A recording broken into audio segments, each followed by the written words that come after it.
Hello बच्चों, welcome to SR classes. आप लोगों का बहुत बहुत स्वागत है इस चैनल में।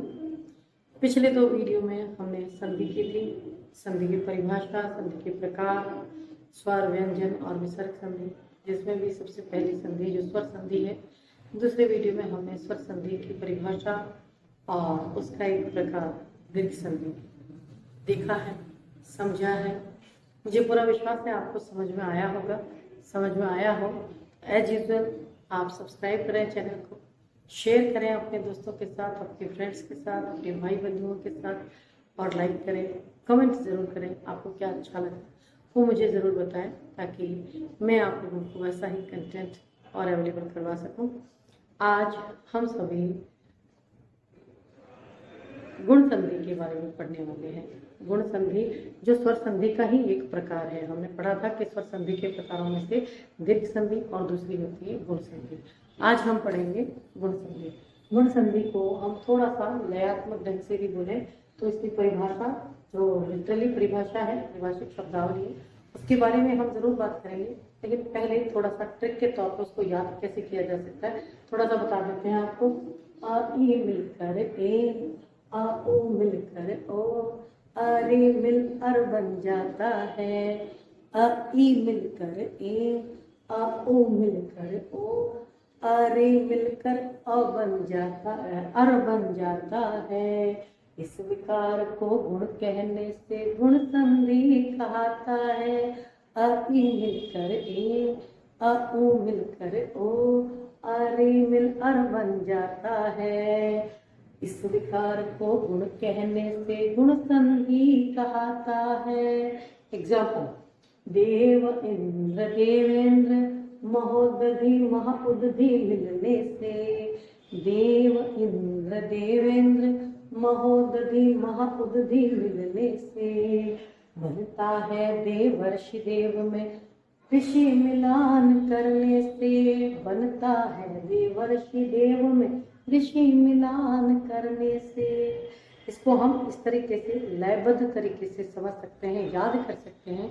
लेकिन समझने के लिए हमने जैसे पिछली बार मैंने पहले आप लोगों को ये बताया था कि दीर्घ संधि में क्या होता है कि सवर्ण होता है, यानी जो भी अ, ई, उ और री वर्णों के साथ में यदि सवर्ण आता है, सवर्ण का मतलब होता है समान वर्ण आता है, समान स्वर आता है, तो वहां पर उसको दीर्घ हो जाता है। उसके बाद हमने परिभाषा पढ़ी थी कि अ आ के साथ में आ आता हो और या फिर ई के साथ में ई आता हो, तो वो हमें एकदम अच्छे से क्लियर हो गया था। इसी तरीके से यहाँ पर भी पहले हम इसका एक्सप्लेनेशन समझेंगे कि वो क्या कहता है कि वो हमारी गुण संधि ये कहती है बच्चों अ या आ। जैसे हम एक बार थोड़ा सा कंपैरिजन कर लेते हैं। हमारी जो हमने दीर्घ संधि पढ़ी थी उसमें अ या आ के बाद हमारे पास क्या आ रहा था, सवर्ण आ रहा था, अ या आ ही आ रहा था, तो हमारा क्या बन रहा था, आ बन रहा था।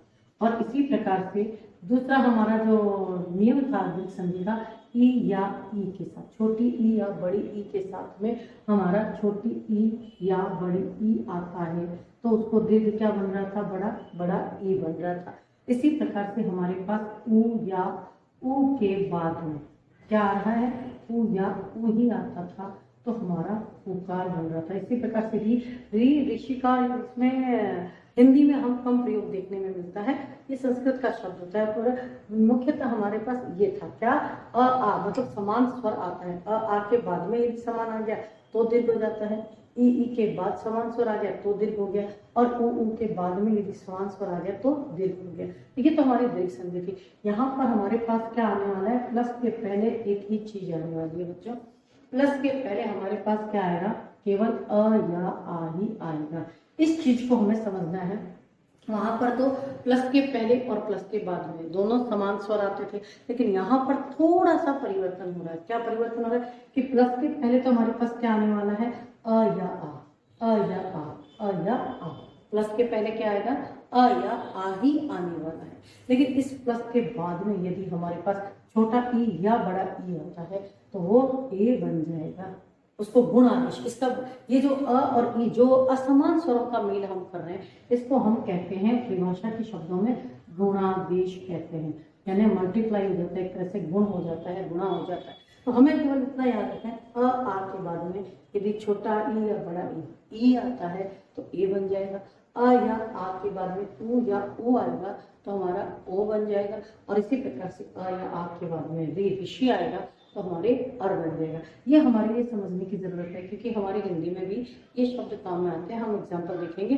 तो फिर से एक बार ध्यान दें बच्चों कि अ या आ के बाद, अ या आ के बाद समान नहीं असमान स्वर आता है। और असमान स्वर में भी क्या आएगा, ई यदि आएगा, ई छोटा बड़ा मतलब ई यदि आएगा तो उसको क्या होगा, ए। हमेशा याद रखने की बात है, अ या आ के बाद में ई आता है तो ए बन जाएगा।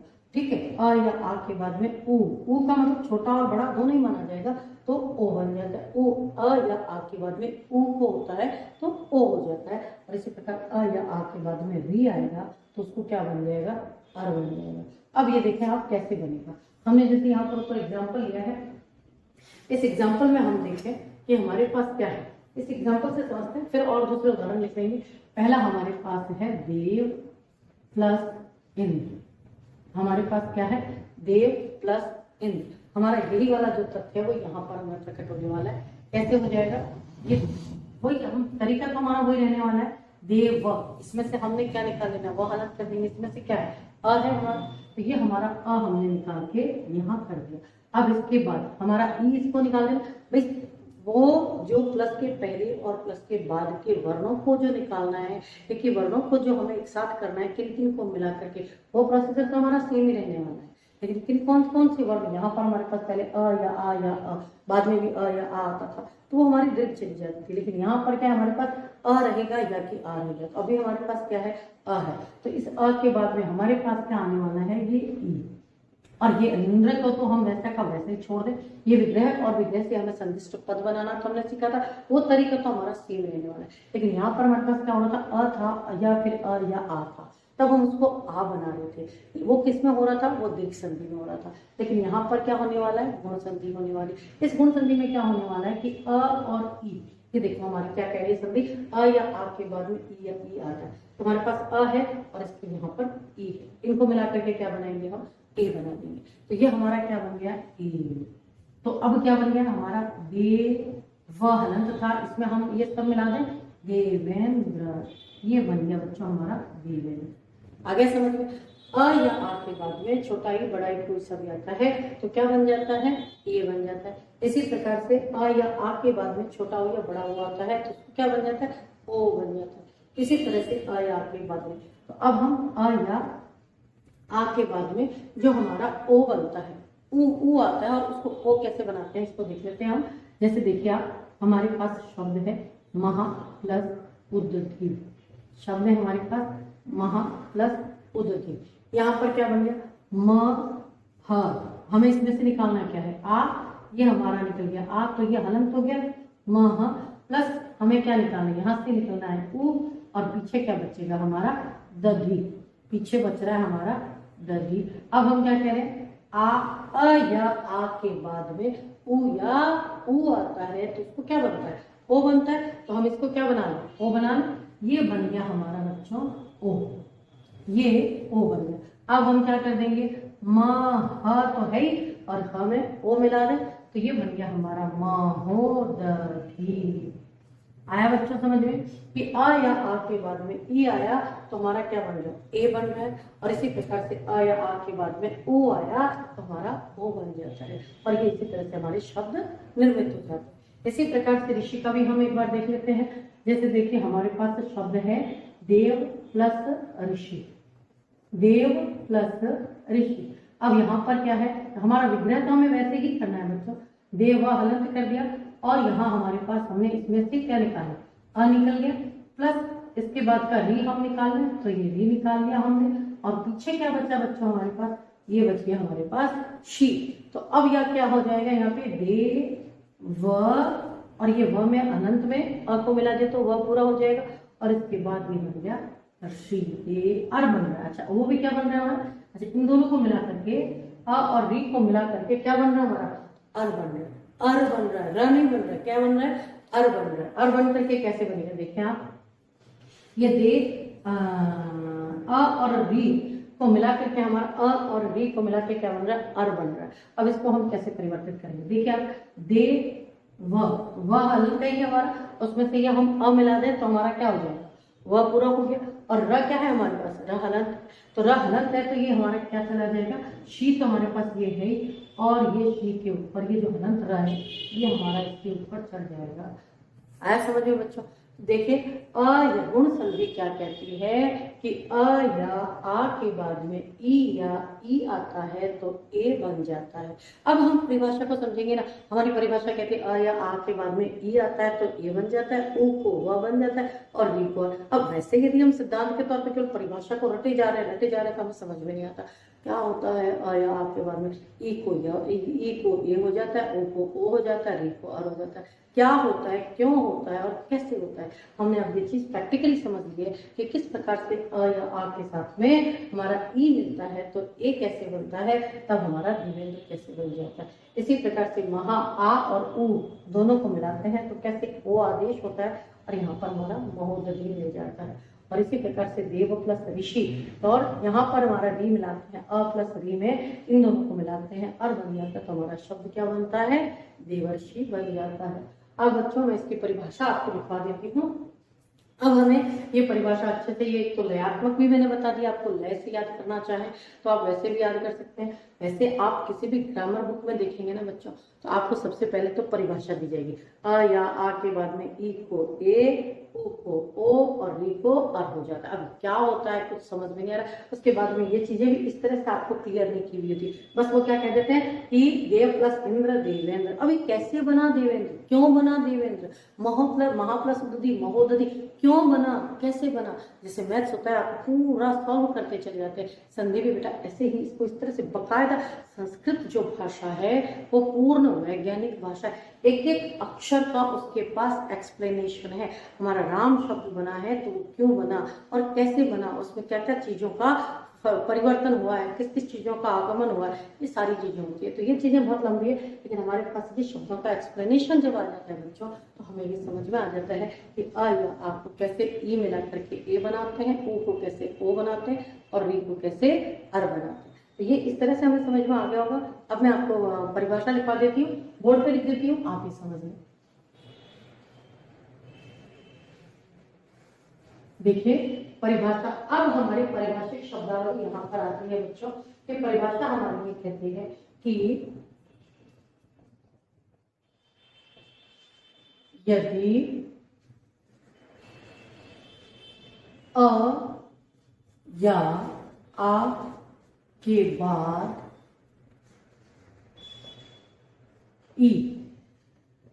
ई को क्या बन रहा है, अब आपको बिल्कुल क्लियर समझ में आ रहा होगा, याद करने की हमें जरूरत ही नहीं है। अ या आ के बाद ई या ई आएगा तो क्या बनेगा बच्चों, ए बनेगा। तो यहाँ अ या आ के बाद ई को ए और फिर क्या है ऊ को ऊ या ऊ को, अच्छा इसको भी अपन ऐसा कर सकते हैं ई या ई को, ई या ई को क्या बन रहा है, ए बन रहा है।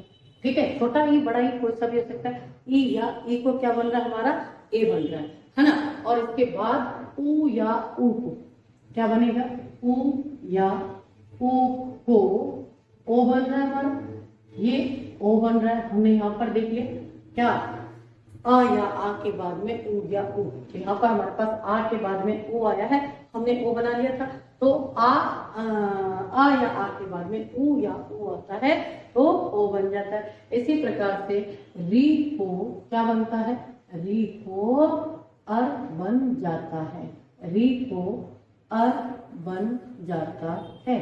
समझ में आया बच्चों। अब हमें ये परिभाषा अच्छे से समझ में आई है, अब हमें इसको रटने की जरूरत नहीं। हम अब तक क्या करते आ रहे थे, उसको रटते जा रहे हैं, रटते आया आ के बाद में ओहो ये आता है तो ओहो ए बनता है, ओ बनता है अर। लेकिन अब हमें ये चीज समझ में आ जाने से अब ये परिभाषा हमें अपने आप समझ में आ गई है। तो वो क्या कहते हैं, यदि अ या आ के बाद में अ या आ, तीनों में यहाँ पर अ या आ तो लगेगा ही लगेगा, हाँ। अ या आ के बाद में ई को ए, ऊ को ओ और री को अर बन जाता है। तो वहां पर कौन सी संधि होती है, अर बन जाता है, तो वहां गुण संधि होती है, तो वहां गुण संधि होती है। ठीक है ना बच्चों। अब मुझे पूरा विश्वास है आपको गुण संधि में कभी भी कोई परेशानी नहीं आने वाली। दीर्घ संधि में हमने क्या किया था, बार बार थोड़ा सा हम रिवीजन करते हैं। दीर्घ संधि में हमने क्या किया था कि दीर्घ आ, फिर बड़ी ई, फिर बड़ा उ, शब्दों के बीच में क्या आता है हमारा आ, तो बीच में पुस्तकालय, और हमने कह दिया विद्यालय, और हमने कह दिया युवावस्था। तो जब बीच में आ आता है तो हमारी संधि कौन सी होती है, दीर्घ संधि। ऐसे नदीश, कपीश, रविंद्र, बड़ी ई आती है तब हमारी दीर्घ होती है, और बड़ा ऊ, भानुदय, वधूर्मी, लघूर्जा, है ना। तो ये सब क्या बन जाते हैं, बड़ा आ, बड़ा ई और बड़ा ऊ यदि शब्दों के बीच में आ रहे हैं वहां दीर्घ होती है। लेकिन यहाँ पर हमारे पास क्या हो रहा है, ए ओ या कि अर बनता है, वहां पर हमारी गुण संधि होती है। ठीक है बच्चों, ये आप उतार लो और उसके बाद मैं आपको बाकी के एग्जाम्पल और लिखवा देती हूँ। ये उदाहरण देखें बच्चों, वैसे तो हमने परिभाषा से और उनके एक्सप्लेनेशन से तो हमने समझ ही लिया कि किस प्रकार से अ या आ के बाद ई आता है तो उसको ए बन जाता है, अ या आ के बाद उ आता है तो उसको कैसे ओ बन जाता है, और अ या आ के बाद री होता है तो कैसे आर बन जाता है। इसके अलावा कुछ और एग्जाम्पल देख लें बच्चों। जैसे देखिए स्व प्लस इच्छा, व में अ है प्लस ई है, क्या बन गया, ए स्वेच्छा। कैसे बना था, कैसे अ और ई को हमने अलग किया और कैसे उसका ए बनाया था, वो एक्सप्लेनेशन हमने समझ लिया था। बस अब हमें ये देखना है किस, लेकिन एक बात फिर कह रही हूँ बच्चों, हमने दीर्घ संधि में भी यही बात की है, एक बार फिर से रिमाइंड कर दूं कि प्लस के पहले और प्लस के बाद का जो हम अलग अलग विग्रह करने वाले हैं वो हमेशा सार्थक शब्द होने चाहिए। जब तक हम सार्थक शब्दों का प्रयोग नहीं करेंगे बच्चों, तब जैसे अब ये स्वेच्छा है हमारा, इनको हमें अलग अलग करना है तो हमें ये सोचना पड़ेगा कि स्वा तो कोई शब्द बनी अ या आ होता है, और इसके ये स्वा तो कोई शब्द बनता ही नहीं, क्या बनता है, स्व बनता है। इच्छा की जगह हम इच्छा करते हैं या इच्छा बड़ा ई कर देते हैं, वो थोड़ा सा हमें स्पेलिंग्स को तो ध्यान रखना ही पड़ेगा बच्चों। तो ठीक है, तो ये हमारा क्या है, स्व प्लस इच्छा, ये है हमारा स्व, अ और ई मिला के हमारा ए बन गया स्वेच्छा। इसी प्रकार से नर प्लस इंद्र, र में अ और इंद्र का ई, इन दोनों को मिलाकर के हमारा बन गया नरेंद्र। फिर देखिए महा का आ और ईश्वर का ई, ये दोनों आ बड़ा और ई बड़ी, ये दोनों मिलाकर के फिर से बन गया महेश्वर। इसी तरह से जैसे मैंने आपको बताया ना, इसी तरह से आप इनको अलग कर करके देखिएगा। थोड़े से शब्दों को आप अलग अलग करके देखोगे ना बेटा, आपको सब चीजें सब कुछ अच्छे से समझ में आने लग जाएगी कि किस प्रकार से किन किन शब्दों को अलग करने से और संदिष्ट पद बनाने से हमारा कैसे सही ढंग से संदिष्ट पद बनता है, या कि संदिष्ट पद दिया हुआ है तो हम किस प्रकार से उसको विग्रह कर सकते हैं, है ना। अब देखिए आप यहाँ दिया है महा ईश्वर, महेश्वर बन गया। फिर इसके बाद क्या, रमा प्लस ईश बन गया रमेश। इसके बाद यथा प्लस इष्ट, यथेष्ट बन गया। और इसी प्रकार से यहाँ पर वीर, अ और ओ मिला करके क्या बन गया, ओ, अ और ओ मिला करके ओ बनना है। देखिए यहाँ पर मैंने दे भी दिया अ या आ के बाद में ई या ई आता तो इसको ए बनता है, और यहाँ पर क्या होता है, अ या आ के बाद और ओ आता है तो उसको ओ बन जाता है। अब यहाँ पर देखिए वीर, अ और ओ को मिला के ओ बन गया वीरोचित। ज्ञान, अ और उ को मिलाकर के ज्ञानोदय, ज्ञान प्लस उदय ज्ञानोदय। और यथा प्लस उचित यथोचित। और यहाँ पर गंगा प्लस उर्मी, आकार है और ये बड़ा ऊ है, क्या बन गया हमारा, ओ बन गया गंगोर्मी। धन प्लस उपार्जन, न का अ, उ का उ, उपार्जन का उ, इन दोनों को मिलाकर के हमने बना दिया ओ, तो बन गया हमारा धनोपार्जन। आ गया समझ में। इसी तरह से देखो आप यहाँ पर भी हम इस तरह से लिख सकते हैं, चाहे तो अ या आ के बाद में हमारे पास यदि री आता है तो क्या बन जाता है, वो अर बन जाता है। अर कैसे बनता है, कैसे अलग होता है और वापिस कैसे बनता है, ये हमने एक्सप्लेनेशन में समझा ही था। महा का आ और री दोनों मिलाकर के अर बन गया महर्षि। इसी प्रकार से बच्चों रिकार के आपको चाहे दीर्घ संधि हो चाहे तो हमारी ये गुण संधि हो, आपको रिकार के जैसे हमने उसमें दीर्घ संधि में क्या था, पितृ प्लस आज्ञा, तो रिकार का हमें केवल मात्र छोटा सा शब्द मिला था री, पितृ का, पित्राज्ञा, पित्राज्ञा, या कहें कि पितृऋण पितृन और मातृन, मतलब री और री के बाद में उसको बड़ा रीकार बन जाता है। रीकार चाहे छोटा हो या बड़ा हो, ज्यादा शब्द अपने को संस्कृत में ही मिलते हैं। हिंदी में अपने को कुछ कुछ शब्द ही मिलते हैं। यहाँ पर आपको केवल ऋषि शब्द से ही आपको गुण संधि के उदाहरण मिलेंगे। जैसे महा के साथ ऋषि जुड़ गया तो महर्षि, सप्त के साथ ऋषि जुड़ गया तो सप्तर्षि, राज के साथ ऋषि मिल गया तो राजर्षि, और ब्रह्म के साथ ऋषि मिल गया तो ब्रह्मर्षि बन जाता है। तो इस प्रकार से बच्चों समझ में आ गई होगी आपको गुण संधि कि जहां पर अ या आ के बाद में ई आता है तो उसको ए बन जाता है, अ या आ के बाद में उ आता है तो उसको ओ बन जाता है, अ या आ के बाद में री आता है तो उसको अर बन जाता है। आ गया होगा समझ में बच्चों। अब देखें आप ट्रिक, यहाँ पर ट्रिक क्या कहेंगे? ट्रिक हमारी ये है बच्चों के शब्दों के मध्य हम जो शब्द देखेंगे इनके मध्य में हमने जैसे पहले दीर्घ संधि में किया था तो बड़ा आ, बड़ी ई और बड़ा उ आ रहा था, लेकिन यहाँ पर क्या आएगा? या तो एकार की एक मात्रा आएगी। जितने भी शब्द देख लेना, रमेश है, सुरेश है, नरेश है, गणेश है, कितने भी देख लीजिए, है ना, नरेंद्र है, गजेंद्र है, शिवेंद्र है, कुछ भी देख लीजिए, आपको मात्रा एक मिलेगी। इस एक एकार की मात्रा मिलेगी। इसी प्रकार से ओकार की एक मात्रा ओ की एक मात्रा, ओकार की एक मात्रा मिलेगी। इसी प्रकार से यहाँ पर हमारा क्या अर बन जाता है, और क्योंकि ऋषि से ही आता है मोस्टली, इसलिए हमारा ये ई की मात्रा ऋषि, शी का तो ई आ जाएगा और ये अर ऊपर चढ़ जाएगा। इस प्रकार से यहाँ पर ये हमारी पहचान होती है कि अर का यहाँ पर शी बन जाता है। तो वो पहचान है हमें कि ये देखते ही हमें समझ में आ जाना चाहिए कि यहाँ पर कौन सी संधि हो सकती है?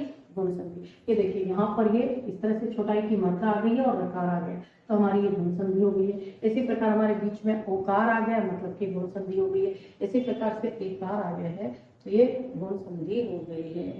तो समझ में आ गया होगा बच्चों, ये हमारी गुण संधि है। गुण संधि की ट्रिक भी समझ में आ गई होगी, उसकी परिभाषा भी समझ में आ गई होगी। अगले वीडियो में हम फिर मिलेंगे, लेकिन सबसे पहले चैनल को सब्सक्राइब करें, लाइक करें और शेयर करें, ताकि जो संधि के विषय में लोगों को बहुत ज़्यादा भ्रम है या बहुत समझ में नहीं आती है, कन्फ्यूजिव लगती है, वो चीज़ की उनको हेल्प मिल सके, और इसलिए उन्हें शेयर कीजिएगा। अगले वीडियो में अगली संधि के साथ फिर मिलते हैं, तब तक ओके, बाय बाय।